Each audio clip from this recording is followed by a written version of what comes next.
All right, what's happening, y'all? It's your boy Rico from StreetScores, and we're here to dive into several Washington Commanders reports and rumors that's coming out of the combine right now. First of all, this Myles Garrett trade seems inevitable after the most recent comments that he had on the entire situation. He wants out bad. Forget what their GM just said yesterday.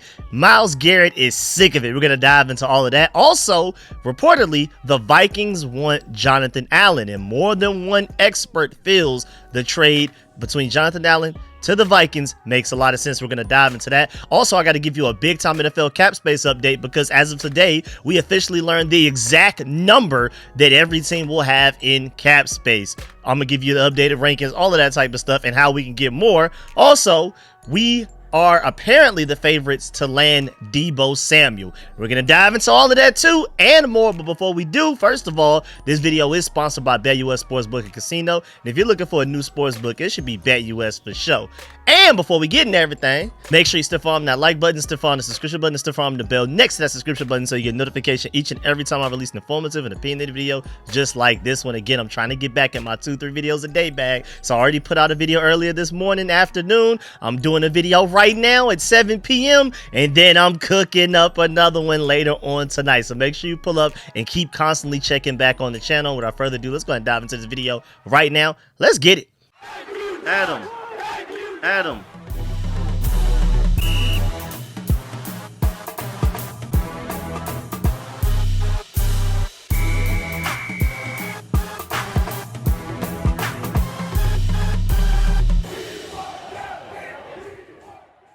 All right, assuming that most of y'all came here for Myles Garrett, I'm going to talk about that first rather than trying to hold it until the end and all of that. No, we're going to go ahead and get it out the way now. I try my best to do that. Try to guess this is the top y'all care the most about. We'll talk about that first. So, Browns general manager, Andrew Berry, it was actually 2 days ago, not yesterday, my fault.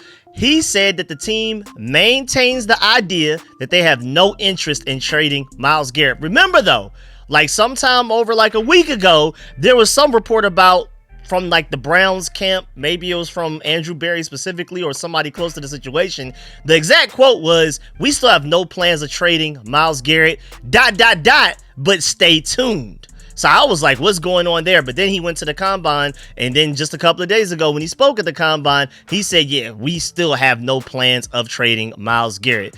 And of course, that's annoying. I mean, it annoys really everybody. It annoys us Commanders fans, of course, because we want them.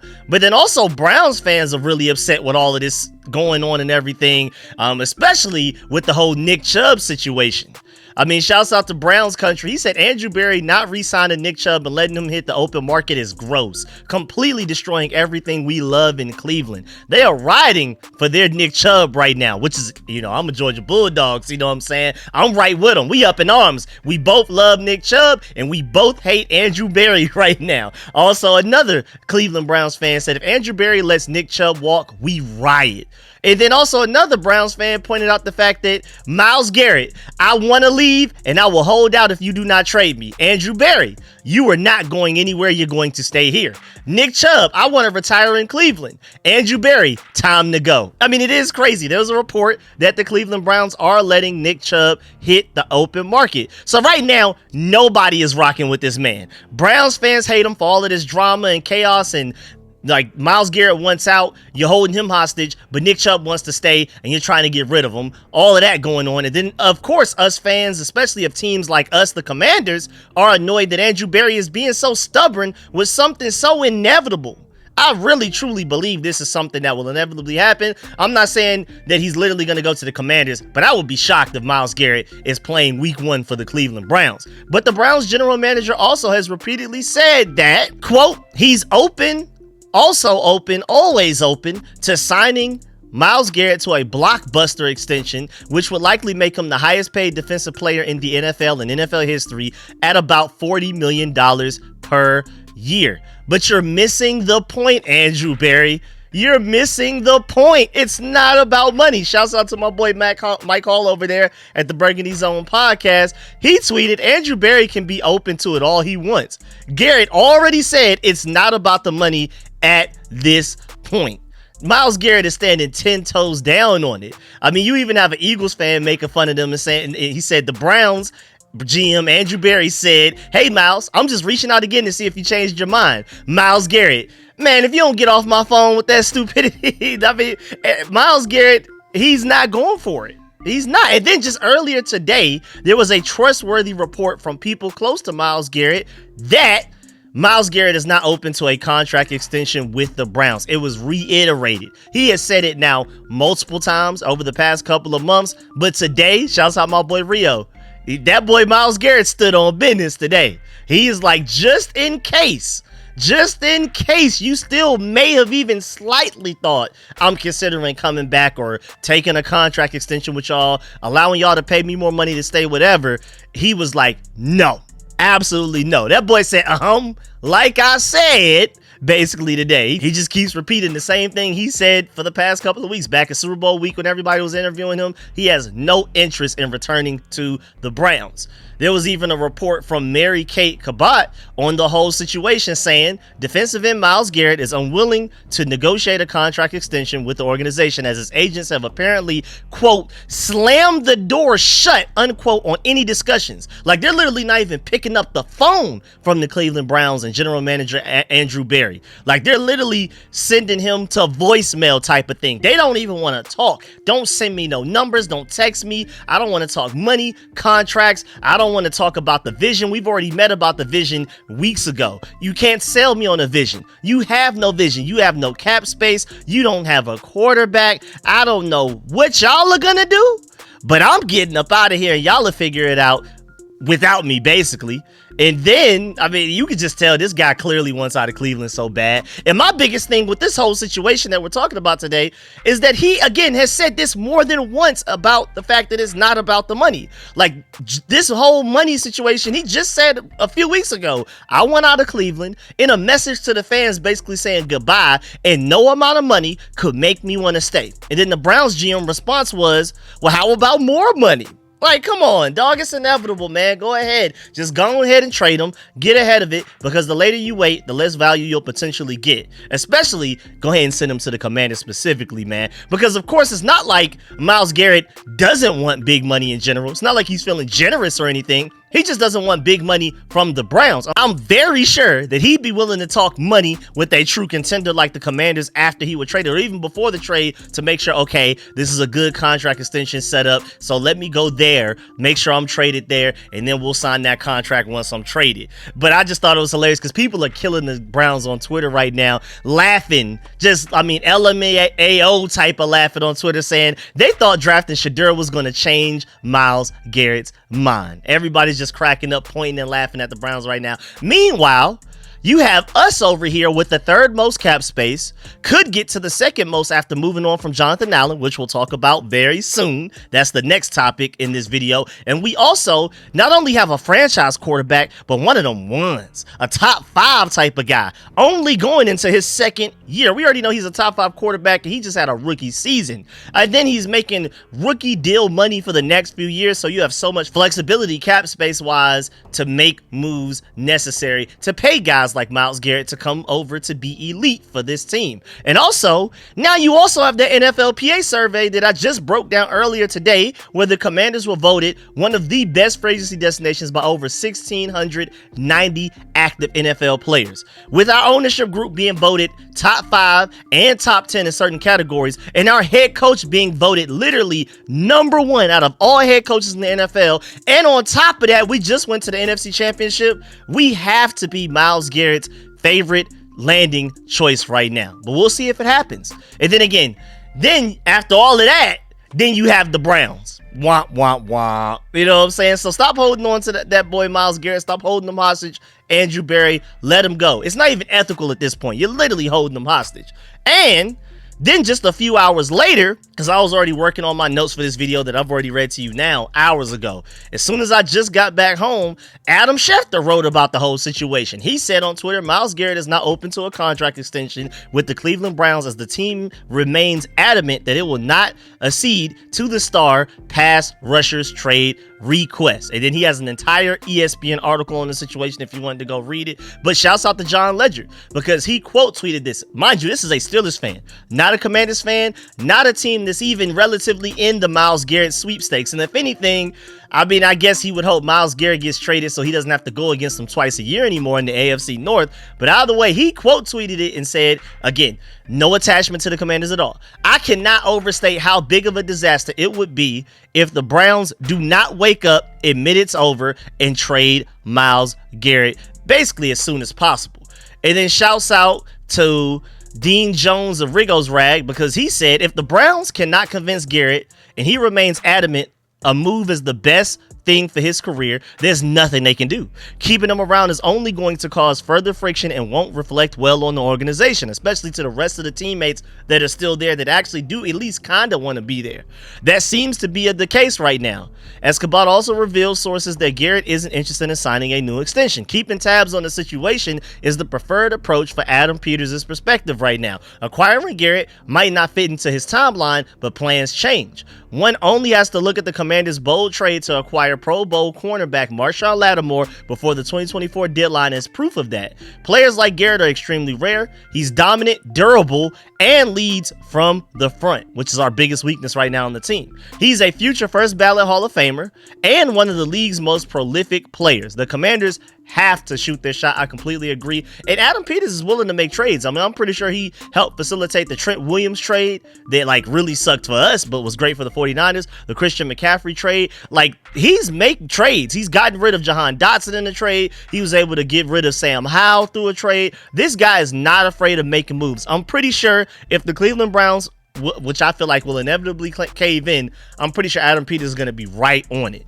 And then before we get to the last major topics of this video, Jonathan Allen, cap space update, and Deebo Samuel, you already know, man, this show is provided by BetUS Sportsbook and Casino, and if you're looking for a new sportsbook, it should be BetUS for sure. First of all, they have the fastest payouts in the industry, and I know y'all want y'all money fast because I know I do. And right now, BetUS is offering you a 150% sign-up bonus on your first deposit and a 125% sign-up bonus on your next two deposits for up to $2,000 with code YouTube150. That's YOUTUBE150. And they have a fast and easy deposit and withdrawal process as well, so it's really like, why not? Now let's take a look at some bets that we can get into directly through their website. And I got a little creative with this one because this is interesting. So as you can see on the screen right now, if you want to bet on who Mr. Irrelevant will be as far as position, you don't even have to guess the player. If you can guess the correct position, you can make some pretty good money here. Like if you believe it's going to be a kicker, a punter, or a long snapper, that's plus 2,500 odds. But even like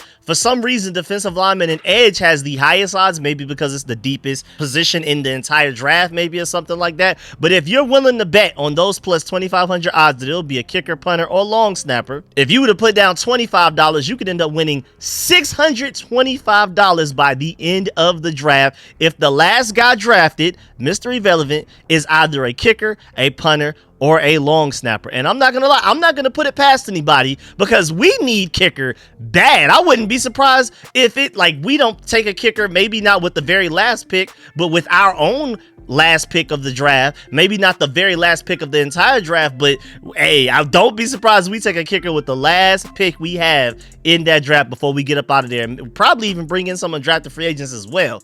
But just to reiterate again, right now, BetUS is offering you a 150% sign-up bonus on your first deposit and a 125% sign-up bonus on your next two deposits for up to $2,000 with code YouTube150. And of course, I'm always going to scream at y'all to please make sure if you don't do nothing else, please make sure you gamble responsibly. Now let's get back to the video. All right, so there are rumors going around. Now, granted, I don't have like a super trustworthy source like a Tom Pelissero or an Adam Schefter, Ian Rappaport, not even like a Jeremy Fowler or anybody like that. But there are rumors going around. I've seen several different rumor and report accounts on Twitter saying that the Minnesota Vikings reportedly have interest in trading for Commanders Jonathan Allen. And my eyes lit up. Because I'm really to the point where I think if anything, they'll just cut him. Like worst case scenario, if they can't find a team to trade him to, they'll probably just cut him just to make sure they get that $16.3 million in cap space back. But if there's a team out there that's willing to trade for Jonathan Allen, please, Minnesota Vikings, I'm hoping that there's a market out there so teams can outbid each other over him. And then the draft pick that he potentially goes for just keeps getting a little higher and higher. We'll see though. But Again, if Washington moves on from Jonathan Allen, whether it be through a trade, through a release, whatever, it would give us $16.3 million of extra cap space. We're already third in cap space. That would put us second ahead of the Arizona Cardinals and only behind the New England Patriots, whose roster is so bad that even having the most cap space is not going to make them competitive this upcoming season. But shouts out to ESPN, because they did an entire article, and it's basically the NFL Nation. So every representative from ESPN for each team is talking about their team in this article. The article is titled 32 NFL players who need a change of scenery this off season. Of course, for us, it's John Comm as our representative, obviously, and then the player that they chose is obviously Jonathan Allen. He said Allen was granted permission to seek a trade this week, and I did that whole breakdown yesterday morning. He wasn't necessarily looking to leave, but the Commanders are not inclined to extend his deal. Allen would count $23 million against the salary cap in 2025, his final year under contract. He also has no more guaranteed money left on his deal. That's what makes him so easy to trade or cut. If traded or cut, the two most likely options right now, the Commanders will save $16.3 million against the salary cap. Allen, who turned 30 last month, recorded 16.5 sacks and 26 tackles for loss in 2021 and 2022 combined, both of his Pro Bowl seasons. But he has posted just 8.5 sacks and 13 tackles for loss over the last 2 years. Though he missed 9 games with a torn triceps in 2024, but that doesn't necessarily help his case. That helps explain why his stats were a little bit lower, but that doesn't necessarily help his case that, you were hurt and missed 9 games the previous season. So it's just not a good situation. But either way, everybody's talking about Jonathan Allen in a way that's like, he's not going to be on this Commanders roster by the time week 1 comes around. By the time really like off-season practices like training camp and stuff come around. Probably even before the draft, he'll be gone. Whether, again, we trade him or release him, because we got to get the free agency and get more cap space so we can make the moves that we want to make. So I wouldn't be surprised if Jonathan Allen's gone before the free agency, the legal tampering period starts in mid-March, early March. So be on the lookout for that. And then you even have Rico's rag. They did an article of 5 teams who should trade for Commanders defensive tackle Jonathan Allen immediately. And lo and behold, one of those 5 teams are the Vikings on their list. They said the Chicago Bears might not be the only NFC North team making a play for Jonathan Allen this offseason. And the reason he says that is because he has the Chicago Bears as another team that should trade for him. One couldn't dismiss the possibility of the Minnesota Vikings also throwing their hat into the ring. Minnesota achieved a significant amount despite falling at the first playoff hurdle. Nobody expected them to make waves in 2024, but Kevin O'Connell, a former Redskin coach, spearheaded a fantastic campaign that resulted in 14 regular season wins and the NFL Coach of the Year award. In my opinion, undeservingly, Dan Quinn should have won it. The players have spoken. Over 1,600 players voted him the #1 head coach.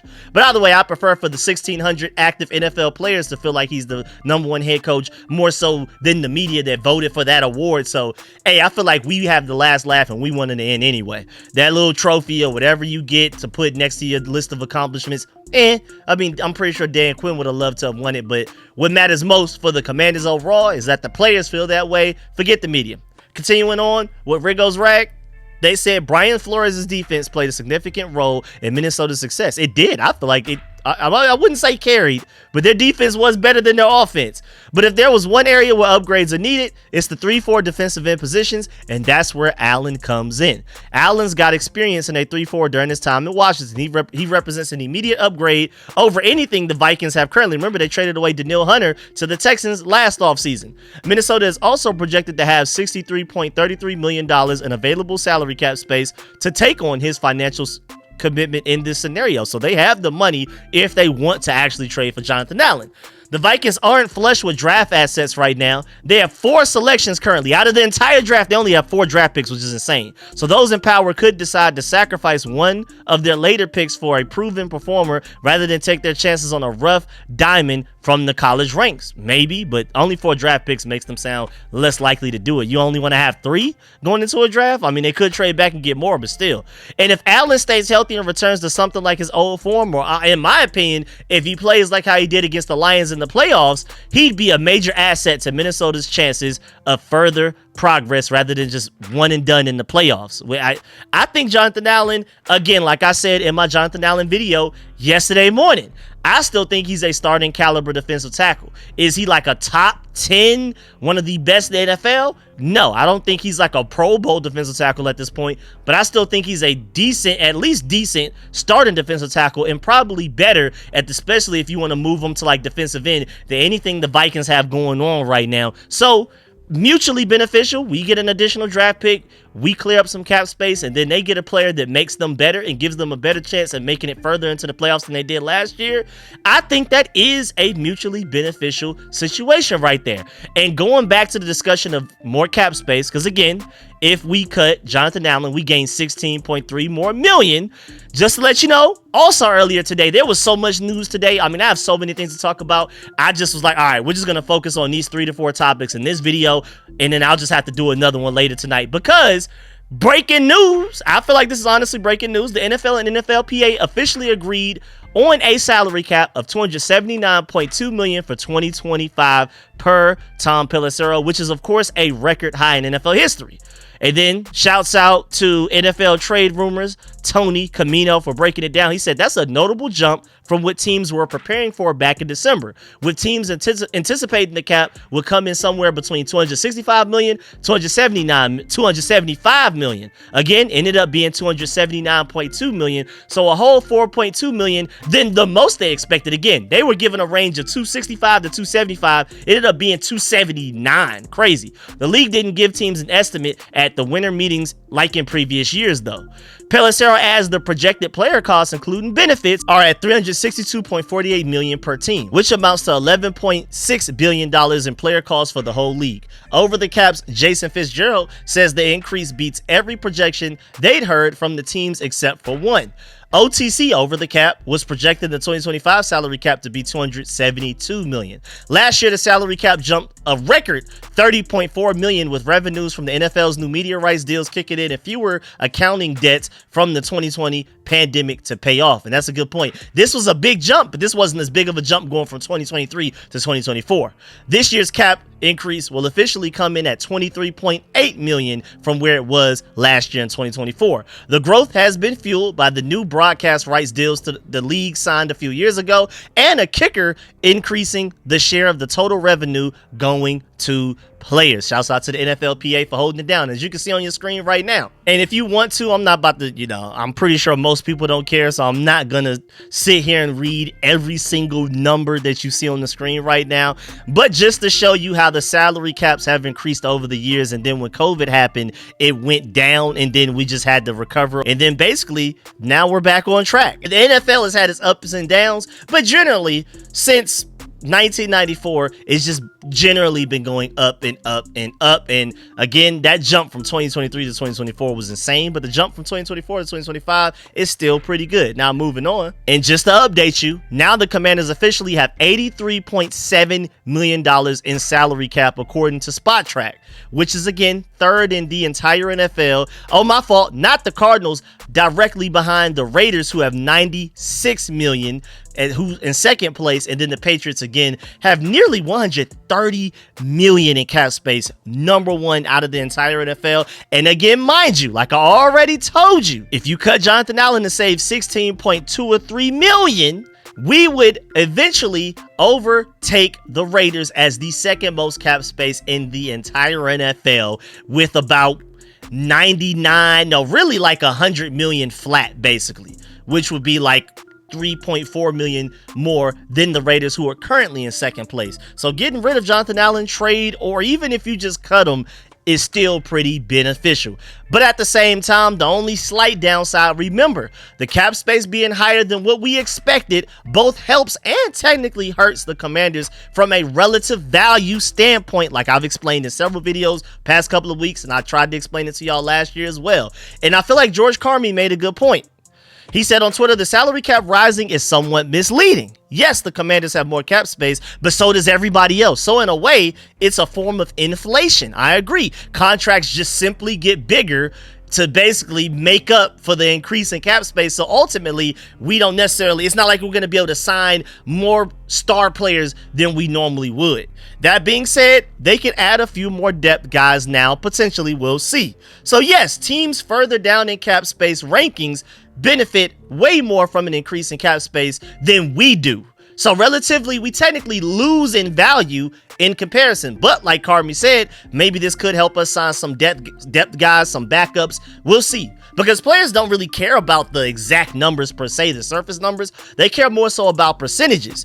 And percentage takes us back to a measurement of relativity. So my point is right now, if the cap space goes up way more than what we expected, then players are going to want more and ask for more money than they originally would have expected as well. So it sounds nice on the surface, but ultimately for a team like the Commanders, who are one of the top teams in cap space, nothing really changes for us. And if anything, teams at the bottom of the cap space, like say for example the Dallas Cowboys, they were in the negative, now they're in the positive. So they don't have to necessarily have to cut players to get neutral in the cap space before the new league year starts. Now they can actually chill if they want to. The cap space increase and helped them way more than it helped us. It helped us technically, but again, relative to how much value the Dallas Cowboys gained, our little bit of gain is technically a net loss. I really hope I'm explaining that well with every different type of way I've tried to explain that to y'all in different videos. Now moving on. Apparently, 49ers Deebo Samuel has been not only linked to the Commanders, Texans, Ravens, Eagles, Steelers, Patriots, and the Broncos. That was yesterday, February 26th. But now all of a sudden, we're the favorites. We'll get there. But before we do, 49ers general manager John Lynch, just yesterday, when he spoke to the media at the Combine, he said that they will honor Deebo Samuel's request for a fresh start. Samuel has been granted permission to seek a trade, and his tenure in San Francisco will end in 6 years. Not may end, not might end, maybe thinking about ending. No, it will end. That's the official report coming out right now. John Lynch said that they're on good terms with Deebo Samuel, actually, and they will honor his trade request. He said, quote, he asked for a fresh start, and we're going to honor that, unquote. And good by John Lynch for not being basically Andrew Berry of the Cleveland Browns, their general manager, like we talked about earlier, and actually allowing his players who want to leave. But also, the way that he worded it, that especially that last quote, sounds like to me that John Lynch is basically confirming that almost no matter what, Deebo will not be on the 49ers roster in this 2025 upcoming season. He's going to be somewhere else. They're not even considering keeping him at this point. They're like, he wants to go, let him go. Matter of fact, go. So that's good news for the Commanders fans that really want Deebo Samuel on the team. John Lynch even said that there has been a lot of interest around the league and that they are, again, on good terms with Deebo Samuel. But most importantly, there has been a lot of interest around the league. And apparently, of course, there's going to be connections to the Commanders with our GM, Adam Peters, who used to be their assistant GM just back in that 2023 season. And I would not be surprised if the Washington Commanders are not one of those teams that has reached out to John Lynch and let him know, hey, we're interested in Deebo Samuel. Who knows if it actually happens, but I'm pretty sure we're at the very least calling and interested in discussing it on our end and also talking to John Lynch about it. I mean, if there's any general manager around the NFL that's closest to John Lynch, it's Adam Peters. Used to be John Lynch's right-hand man for years, like literally his Robin to his Batman. So if there's anybody that's in contact with John Lynch, I'm pretty sure it's us. But I mean, relationships can only take you so far. If another team offers more in return in a trade, Deebo Samuel's going to go to a team that's not the Commanders. We'll see, though. But so if you do want Deebo Samuel, this is both a good and a bad thing. The fact that there's a market out there, according to John Lynch. Good because, yes, it's good that teams have interest because that means the Commanders are more than likely one of those teams. And if you want Deebo Samuel, you want the Commanders to have interest in him, right? But the bad part is that if multiple teams are interested, not only is it less likely that Deebo Samuel gets cut so that we could just sign him without having to even give up draft picks, but also now with there reportedly being a market for him, his value is increasing as teams try to outbid each other for him. Like, I'll give him this. Another team comes and says, well, I'll give a little bit more than that. Then the previous team is like, I'll give a little bit more than that. So whatever draft pick you would have originally have gotten him for maybe like a couple of weeks ago, maybe it's gone up a round or two or something like that. So we'll see. I'm still hoping ultimately they'll just end up cutting them and we can sign them just as a free agent if that's the route we want to go. But I would really prefer not to have to give up draft capital for the version of Deebo Samuel that I just saw last year. Really the last like year and a half especially. And then you have at Slick Rick Scoops tweeting and reporting that the Commanders are the favorite to trade for 49ers wide receiver Deebo Samuel, and a deal is expected to happen. And so that's loaded. First of all, the fact that we're the favorite to get him, and then he also used the word trade, not get him, trade for Deebo Samuel. That's strong right there. And again, I have no idea if that is a trustworthy source or not, so don't go assuming that we literally are the favorites because that one Twitter account said so. I've seen a few of them like allude to it, so maybe there is like real momentum behind this. But for me, I feel like we're the favorite just based on need for another wide receiver, a running mate to Terry McLaurin, even though I'm not even sure if Deebo Samuel's that. I look at him as like a wide receiver 3 at this point, but we'll see. And then also we have a previous relationship with him through Adam Peters wanting the 49ers to draft him back when he was with the 49ers. And also Deebo Samuel more than likely wants to go to a true contending team, so he probably wants us even more than we want him.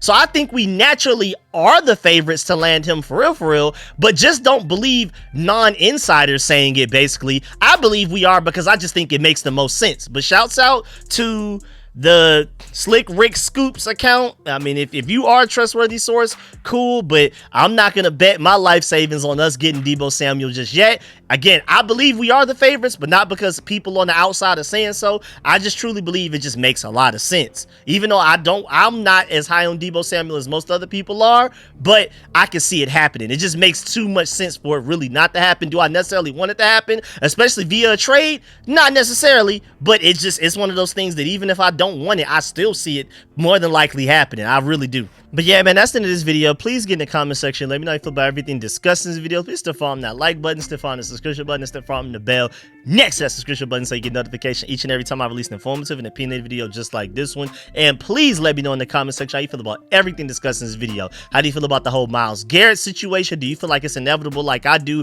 that at the very least he's not going to be playing in Cleveland next year, whether it's with the Commanders or not? Do you feel like Myles Garrett is on the way out of Cleveland? And how do you like our chances to get him? Also, let me know how you feel about Jonathan Allen potentially going to the Vikings. Do you see that matchup potentially being a real thing? Also, how do you feel about the whole cap space situation that I keep trying to reword so people can understand it better? I feel like I'm not doing the best of jobs of explaining that to y'all. Let me know if you understand what I'm saying about the cap space increasing more than we expected, actually hurting the Commanders technically. Let me know also how you feel about the Deebo Samuel situation. Do you believe the rumors? Do you believe the reports centered around the fact that the Commanders are allegedly the favorites to land him? Do you even want Deebo Samuel? And what are you willing to give up for him? Are you like me where you're not willing to trade for him, you'll just wait to cut him and then sign him? Or are you one of those people that does act, you're like, I'll give up a 6th or a 5th round pick for him if that's what it takes? Are you a big time Deebo Samuel believer? Or I'm kind of in the middle, because there's a lot of people that don't want him at all. Even if he's released and you can just sign him as a free agent without having to give up any trade value, there are people out there that still don't want him. So let me know where y'all fall in line. Again, I'm like somewhere in the middle. But yeah, man, and especially if you made it this video, I salute you. I really appreciate you. Big salute to y'all. If you're even seeing me right now still talking, you are the GOAT as well. And of course, you got to remember this video is sponsored by BetUS Sportsbook and Casino. And if you don't do nothing else, please make sure you gamble responsibly. Make sure you leave a like on the way out. I'm gonna try my best to read and reply to as many comments as possible. But as you can see, I'm just working on more and more videos, so whenever I get some sit down time, I got y'all. But I really appreciate y'all. I'm gonna catch y'all later, probably with another video later on tonight / early in the morning. I'm out.